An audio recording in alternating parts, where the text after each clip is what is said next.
nosso próximo orador é, na verdade, um amigo meu. A nossa rivalidade vem de longe. Mas eu tenho que me portar bem, porque ele, na verdade, é meu patrão. É um dos meus patrões. He's one of my bosses. E, portanto, a introdução vai em inglês apenas e só para impressionar o patrão. Vamos a isto. Ele não percebeu, portanto vai perceber a partir de agora. He has a long international career in the financial service sector. He does. He's my boss. That's what I was saying, Stephen. Both in banking and insurance, he held various management positions within ING, among others as Managing Director of BBL Hong Kong and Managing Director of Commercial and Merchant Banking and BBL ING Singapore. In 2001, he became Executive Committee member of ING Commercial America, one of the largest insurance companies of Latin America. In 2006, he joined Fortis Insurance International and became responsible for Europe, 9 countries. Currently, he is the CEO of Continental Europe, mas hoje quem manda aqui sou eu. E a vingança serve-se fria. In English, it's something like this. Today, I get to be the boss, Mr. Stephen. And I don't know, but in Portuguese we say, we serve revenge in a cold plate. Something like this. We had a meeting like a year ago, and I tried to dance with Stephen, and he said no. Ladies and gentlemen, please welcome on stage Mr. Stephen Braekeveldt. And Mr. Stephen, today we shall dance. Music!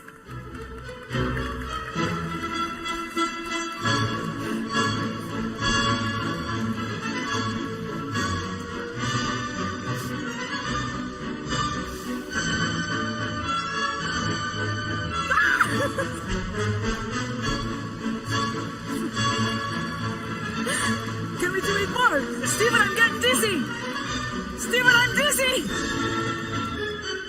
Oh my God, Stephen Braekeveldt, everybody! Woo!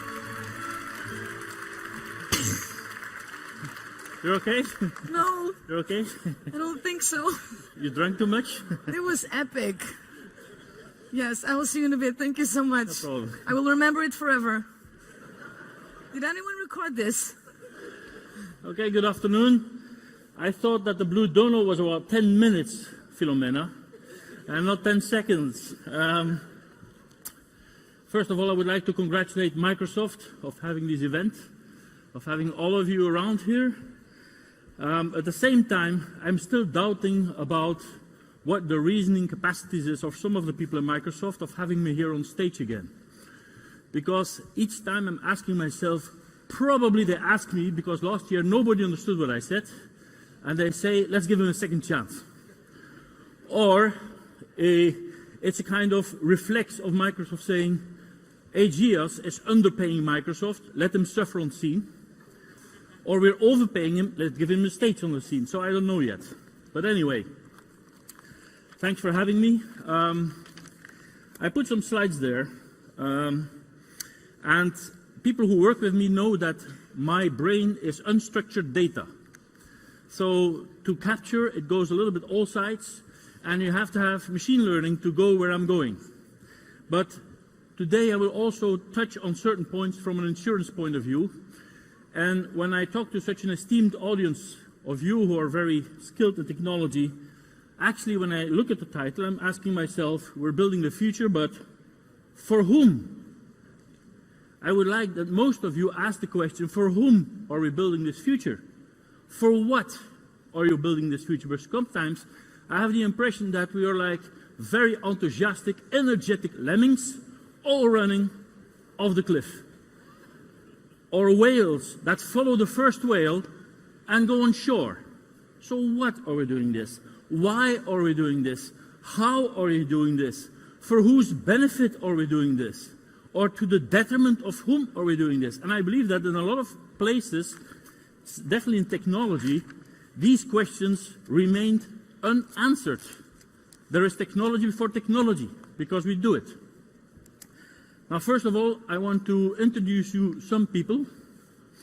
To talk in your language, you have about, I calculated it, 0.00125% chance of having a Belgian on stage. All right? I'm from Belgium, from West Flanders, And I will introduce you to a couple of people, which, if that works here. Next. Next. There you go. These people that I will be showing all were building the future and are Belgians. So as your technicians, you all know this guy, right? It's already there. How come I have it here?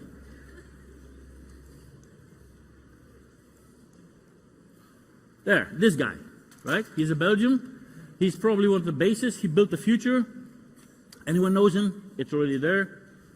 Oh, I have to push it. So this is Zenobe Theophile Gramme. Probably unknown to you, right? But he was the basic. He built the dynamo, which most of you needed to develop. Next one, I have to push twice. All of you know, also a Belgian guy. He was building the future. No? It's Adolf Sax. And he made, of course, the saxophone. All right? The last one I will introduce you, a Belgian guy. So these are all part of, in those days, less, because we were less Belgium, so this is less than 00, okay? So this is another Belgian guy, very known to you, although the average age of the people here is quite young, but this is Leo Braekeveldt. He invented what? Bakkeliet. Some of you had his phones, right? He was the inventor of Braekeveldt. Anyway, all of these people built the future like you're building the future. Now, they asked me to put also from an insurance point of view. And when I'm in the planes, sometimes they ask me, what business are you in? And I'm telling them, well, you know what? I'm in a business anyone between 18 and 25 would like to be in.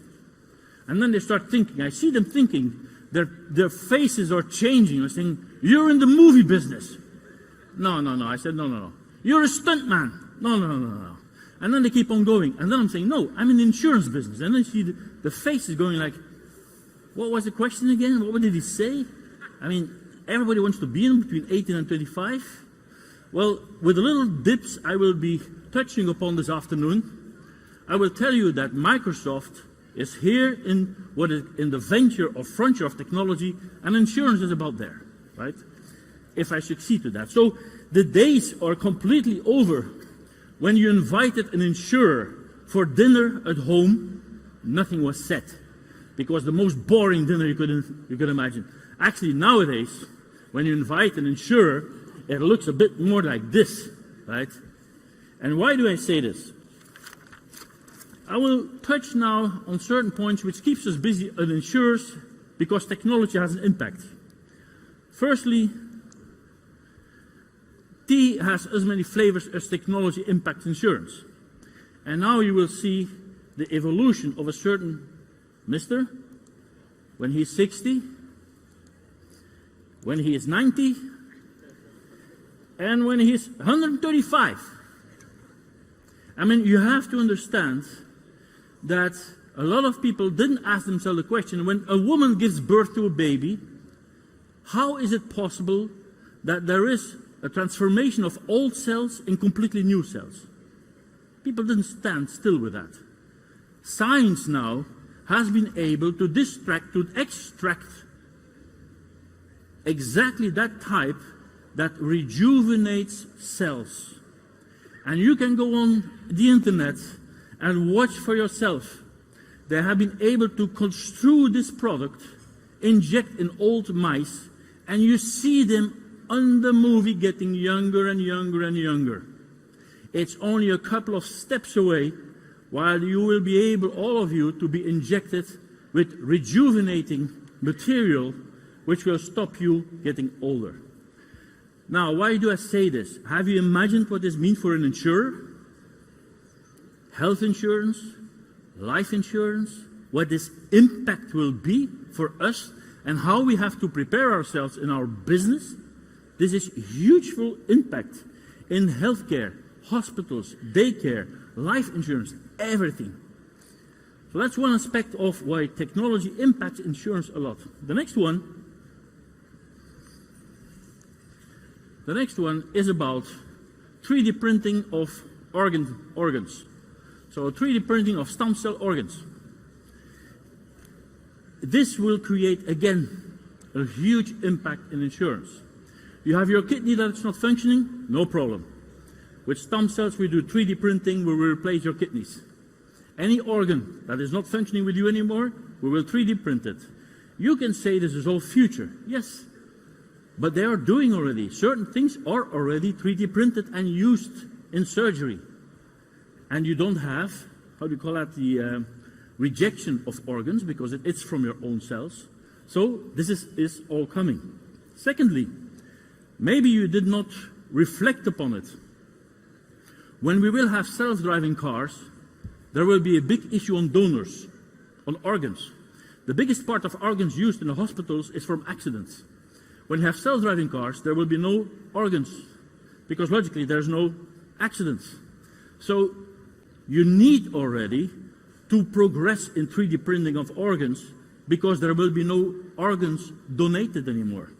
So it's also a solution to something that another technology, self-driving cars, will provoke. Whatever. There's always dangers to that. It is the gap in society that we're creating. Who can pay for rejuvenating? Who can pay for organs? The people with money. So we have to be very careful not to create a society where you have the haves and the non-haves, and logically it will also be the technologically savvy people and the non-technologically savvy people. This distinction will get higher and higher. Oh my God, I still have 5 minutes left, and I still have... Okay, I'll go fast. Genomics. Genomics, you all know. This is the hacking of the personalities. I call it the life hackers. Any disease your predestination to have, we just take it out of your DNA, you're not sick anymore. In China, you know that at the end of 2019, girls were born of which they took away the DNA which could then have them HIV. So these girls cannot have HIV anymore. It was a big discussion in that world. But this will have a huge impact in all which is public systems, health systems, etc., etc., etc. I am actually on the one side happy, I'm unhappy. I'm one of the persons in our insurance group who always stresses that pandemic risks will be there and will continue to be there. We're now having one. This will not stop, it will only increase.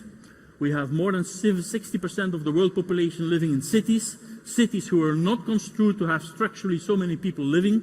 Hygiene is not at the place, and so this will only increase in the future.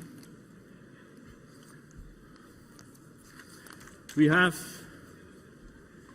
you said life insurance, also there. There are some topics. You know that the Singularity University, of which we are one, AGEAS is also one of the founding fathers here in Portugal. The prediction is that 2030, 2040, you combine rejuvenation, stem cell theories, genomics and everything, that by babies born in 2040, 2050 will be immortal.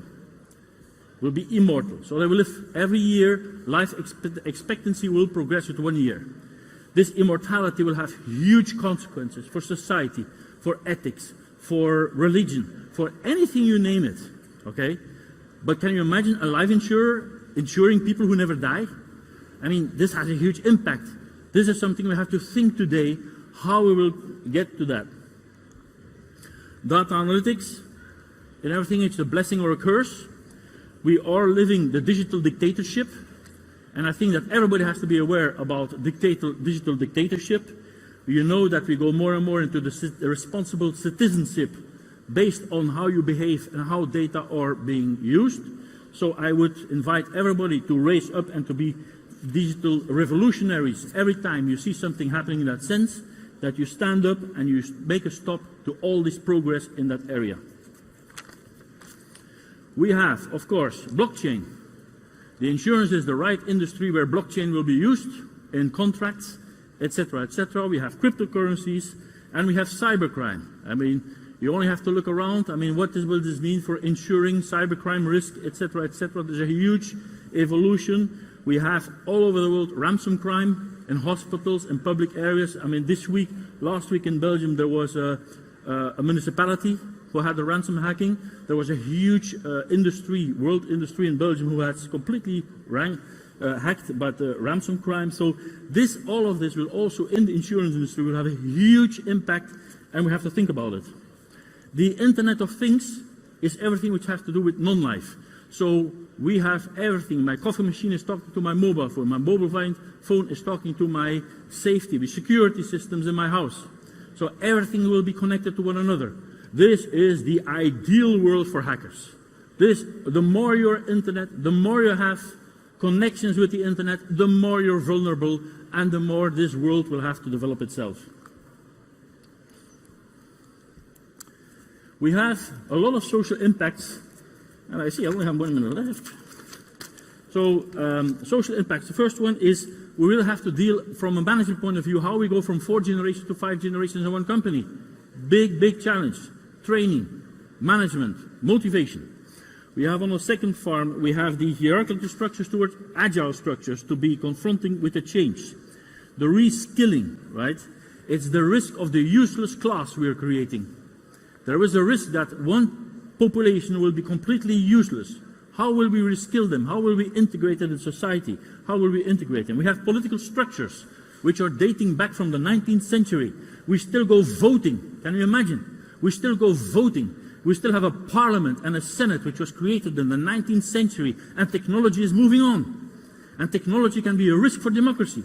So if the political structures are not construed in a different way, technology might be hampering also democracy, in which we all are working.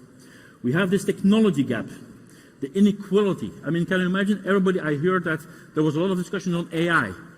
Imagine that AI makes that in Portugal, AI, robotics, automation makes that you can produce textile much cheaper than in Bangladesh or in India. What's going to happen with the world? I mean, because the ones who can pay to develop AI, robotics, are the rich countries, not the poor countries. So the rich countries will have the possibility to take away, again, all the low processing manufacturing to their own countries, to the detriment of the countries who don't have it. There is a huge class of aspects that we'll have to look upon. Technology and ethics, right? I think that we heard it before. There's a call for action. Where are we going? And then I come back to the sailor height, which one I started with. I mean, you see this is unstructured data, but this all has impacts in insurance. Where are we going? Why are you doing what you're doing? For whom are you doing it? To the detriment of whom are you doing it? To the benefit of whom are you doing it?